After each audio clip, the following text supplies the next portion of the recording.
বাবার ভোট দিচ্ছে ছেলে কি?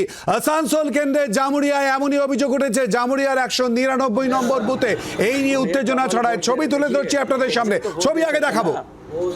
हम तो अंदर नहीं जा सकते, मेरा ये इख्तियार इतना तक है। तो अंदर का नहीं बनाना है ना। তুমি কেন ভোট দিতে দিলে? ভোট তো উনি দেবেন। क्या लगते हैं ये आपके? তো উনি তো ভোট দেবেন না। হ্যাঁ, সঙ্গে কেন ভোট দিলেন? সঙ্গে কেন ভোট দিলেন? একজন তো ভোট দেওয়ার অধিকার আছে।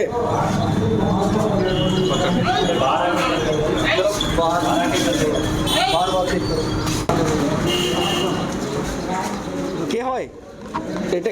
ইনি কে হয়? ইনি কে হয় আপনার? সঙ্গে যে ভোট দেওয়ার জন্য ছিল, ইনি কে হয় আপনার? আপনার ভোট আপনি দিলেন না কেন?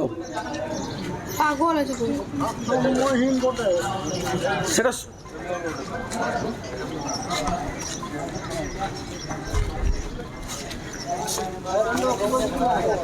জানবো পুরো বিষয় নিয়ে। সঙ্গে রয়েছে আমাদের প্রতিনিধি বাসুদেব চট্টোপাধ্যায়। বাসুদেব, ঠিক কি হয়? বাবার ভোট দিচ্ছে ছেলে?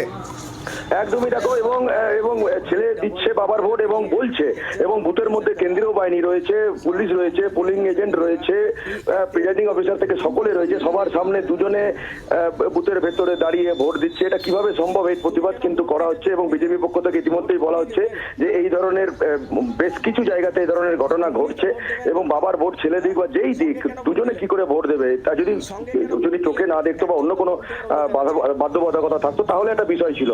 কিন্তু সবকিছু ঠিকঠাক থাকা সত্ত্বেও কি করে অন্য একজনের ভোট অন্য একজন দিচ্ছে, সে বাবা ছেলে হোক বা যেই হোক, এই অভিযোগ কিন্তু ইতিমধ্যেই হয়েছে।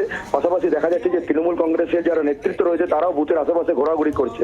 এরকমও অভিযোগ বিজেপির পক্ষ থেকে করা হয়েছে। ইতিমধ্যেই বাপ্পা চট্টোপাধ্যায় জানিয়েছে যে এই নিয়ে তারা ইতিমধ্যেই অভিযোগ করছে, এখানে বাবা ছেলে হচ্ছে, কোথাও তৃণমূল কংগ্রেসের কর্মীরা এরকম করেই ভোট দিচ্ছে।